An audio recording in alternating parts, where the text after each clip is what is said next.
खावासी के ख्याल आसा दो ही सूरतों में बुरा हाल आसा। एक खावासी के ख्याल आसा दो ही सूरतों में बुरा हाल आसा। कोठा चढ़ दे भाजी मुझ मदद की थी तो कोठा साड़ दे मिजालम नाल आसा। अस्सलामु अलैकुम वरहमतुल्लाहि वबरकातुहू। सबसे पहले आपका बहुत बहुत शुक्रिया कि आप यहाँ तशरीफ लाए। इतने बड़े लोग, इतने अच्छे लोग, इतने अजीम लोग और इतनी छोटी सी जगह पे तशरीफ लाएं और तकलीफ उठाएं तो हमें बेहद शुक्रगुजार होना ही चाहिए। ये बात और है कि बड़ी मेहनत लगी है इस बाग को सजाने में। 1978 की बात है, मैं बीएड कर रहा था उस ज़माने में। ये मदर्स और फादर्स जितने बैठे हैं शायद उनमें से कोई भी पैदा नहीं हुआ था तब। अभी 50 के नहीं है जी, आपकी भी 50 है सर? नहीं है ना? मैं अब मासवा इकबाल साहब चले गए और दशमी साहब, तब कोई नहीं था इस दुनिया में आप में से। तो मैं 78 में बीएड कर रहा था। बीएड के दौरान मुझे एक स्कूल को देखने का मौका मिला। उससे पहले मैंने 2 स्कूल देखे थे, एक गिंगल हाई स्कूल और दूसरा नामला हाई स्कूल। गिंगल हाई स्कूल में मैं पढ़ा था और नामला हाई स्कूल में मैं पढ़ा रहा था। 2 स्कूल देखे थे। इन 2 स्कूलों की हालत ये थी कि दीवारों पर प्लास्टर नहीं था। बैठने की जगह जो थी वो गर्द आलूद थी, बिल्कुल गर्दा ही गर्दा होता था, उस पर हम बैठा करते थे। और जब मैं बिठा के बच्चों को पढ़ाता था नामला में तो वो भी वैसा ही था, दोनों एक जैसे। ये नियाजुल्लाह खान साहब मरहूम अल्लाह जन्नत करे, उनकी बनाई हुई बिल्डिंग थी। और वहाँ नूरुद्दीन मंगराल उनकी बनाई हुई बिल्डिंग, प्राइवेट बिल्डिंग है। बुरा हाल। टीचर्स कभी आते थे कभी नहीं आते थे। हम पर भी ज़्यादा स्कूल जाने की ज़्यादा पाबंदी थी नहीं, यानी मर्जी के मुताबिक स्कूल चलते थे। ये नक्शा था मेरे पास स्कूल का। ग्राउंड ना होने की वो है ही नहीं, किसी स्कूल में आज भी नहीं है ग्राउंड। खेलों का कोई इंतजाम नहीं, को करिकुलर एक्टिविटीज से कोई वाकिफ नहीं। ये सारी सूरत हाल थी।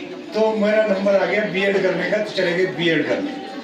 बीएड में पढ़ा रहे थे साइकोलॉजी, फिलोसफी, टीचिंग मेथडोलॉजी और जनाब क्या क्या सब्जेक्ट्स पढ़ा रहे थे, सारे सब्जेक्ट्स। इसी दौरान मेरी दोस्ती हो गई एक आदमी से जो बिस्टो स्कूल से आया था ट्रेनिंग करने। उसका नाम था विलियम हेल्ड, ईसाई। तो उसने एक दिन क्लास में बैठे बैठे मुझे कहा कि कल हमारे स्कूल में एक फंक्शन हो रहा है, आप भी आए? मैंने कहा क्लास का क्या होगा? क्लास मैडम लोग एक दिन नहीं भी हुई तो क्या हुआ? तो मैं उसके साथ चला गया जनाब। तो वहाँ एक बड़ा फंक्शन था, लोग आए हुए थे, बड़े ज़बरदस्त पेरेंट्स आए हुए थे, कुछ एलुमनीज भी थे, यानी उस स्कूल से निकल कर गए हुए, पढ़े हुए और अफसर बने हुए लोग थे कुर्सियों पर बैठे हुए। तो हम भी एक जगह बैठे हैं, विलियम और मैं।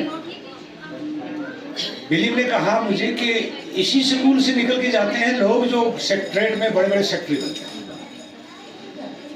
हुकूमत के कामकाज को संभालने वाले सारे डायरेक्टर भी यही के होते हैं। मैंने कहा अच्छा, तो ये है वो जगह? अच्छा, इसको स्कूल बोलते हैं। और जो मैंने देखे हैं वो क्या है, जहाँ मुझे अपने वालिद ने स्कूल भेजा था वो क्या है? ये मुझे तज़ाद सा मेरे माइंड में खड़ा हो गया कि स्कूल किसे कहते हैं और जो स्कूल हमें बना के दिए गए हैं वो क्या है।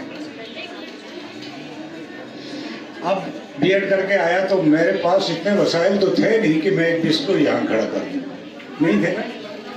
तो सोचता रहा कि अगर लोगों को इकट्ठा कर लिया जाए और बताया जाए कि स्कूल तो अलग चीज़ होती है, ये नहीं होते हैं जो यहाँ हैं, जिनके 4% रिजल्ट आते हैं, जिनके 10% और 20% आते हैं, 33% पास परसेंटेज पे, ये तो स्कूल होते नहीं। विलियम ने मुझे ये भी कहा था कि फर्स्ट पोजीशन हमेशा इसी स्कूल की।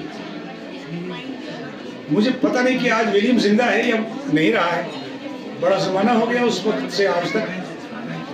उसके बाद वो सऊदी अरबिया चला गया था मुलाजमत के सिलसिले में, वहाँ तक मुझे मेरे साथ दोस्ती रही 2, 4, 5 साल। उसके बाद जब सऊदीया चला गया तो फिर मुझे ट्रैक नहीं रहा उसका, पता नहीं। अगर वो जिंदा होता तो 2022 में जो फर्स्ट पोजीशन नूरुल उलूम ने ली तो मैं उसको फोन करके कहता, नूरुल उलूम ने छीन ली तुमसे वो फर्स्ट पोजीशन। 2022 में हमारी थी ना फर्स्ट पोजीशन, शायद पता होगा आपको, बताता उसको, लेकिन मालूम ही नहीं है कहाँ है वो, कैसा है। जनाब मेहनत करने से सब कुछ हो जाता है। ख्याल तो दिल में था और फिर यहाँ बनाने लगे नूरखा वाले मिलके एक दारुल उलूम, मुझे सेक्रेटरी बना दिया गलत आदमी को। दारुल उलूम का मुझे कोई तजर्बा नहीं था, वहाँ तो उसी सिस्टम से निकल के आया हुआ आदमी होना चाहिए था जो उसको दारुल उलूम बनाता। प्रोफेसर जवाहर साहब चेयरमैन थे और वो भी चाहते थे कि यहाँ दारुल उलूम की जरूरत नहीं, शेरी में है, उड़ी में भी है, लगावा में भी है, बस इतने काफ़ी है। एक स्कूल होना चाहिए जो यहाँ की तालीमी निज़ाम में तब्दीली लाए। प्रोफेसर जवाहर साहब भी चाहते थे, मैं भी चाहता था, बाकी लोग जो हमारी कमेटी में थे सब इसके खिलाफ थे। मैंने इनको आमादा कर लिया।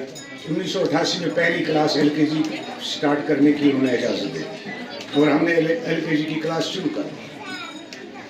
उसके बाद भी बिस्को का वो एक दिन का सफ़र काफ़ी नहीं था, मैं स्कूलों में जाता रहा अपनी ट्रेनिंग के लिए। बारामूला के सेंट जोसेफ में कई बार गया, देखूं कि स्कूल किसे कहते हैं और हमें कैसा स्कूल होना चाहिए। तो ये सफ़र बिस्को बनाने का चल पड़ा। बर्नहाल गए, मेलिंगसन गए, सब स्कूलों को देखा, गौर से देखा, वो हिसाब किताब कैसे रखते हैं उनके दफ्तर में बैठ के देखा, वो सारी चीज़ें यहाँ लागू करने की कोशिश की। आहिस्ता आहिस्ता आगे बढ़ते गए। हम अपने उस्ताद को देते थे वो तनख्वाह जो एक अनस्किल्ड मजदूर लेता है, यानी 10 रुपये रोजाना लेता था 1988 में, तो मैं भी 10 रुपये देता था, यानी 300 रुपये महीना देता था। ये सिलसिला अनस्किल्ड लेबर के साथ तनख्वाह देने का चलता रहा 2014 तक। 2014 तक मेरे स्कूल के हर एक उस्ताद ने अनस्किल्ड लेबर के बराबर तनख्वाह दी। तरक्की 2014 में जितनी हुई थी वहां रुकी, आज वही खड़े हम 2014 में जहां थे, नहीं तो बिस्को बना दिया होता। बैच हमारा गया तो हालत यह थी एजुकेशन की कि हमने फर्स्ट डिवीजन लेने वाले बच्चे के लिए 5000 इनाम रखा था और दिया। वहां से हमने शुरू किया। आज हमारा बच्चा जो है 498 नंबर लेकर परसों नॉर्थ कश्मीर में फर्स्ट पोजीशन थी और पूरे कश्मीर में सेकंड। इसको बंद करने का प्रोग्राम हो रहा है। हम आपसे पूछेंगे एक दिन बुला के सितंबर में इंशाल्लाह कि भैया हम इसको चलाते रहें या अपने टीचर को 2014 तक तो हम अनस्किल्ड लेबर की तनख्वाह देते थे, आज अनस्किल्ड लेबर का हाफ दे रहे हैं। मजदूर 600 ले रहा है, मेरा टीचर 300 ले रहा है दिन का, और 100% इनकम जो है हमारी हम सैलरी में दे रहे हैं। आज तरक्की के लिए हमारे पास कोई पैसा नहीं बचा।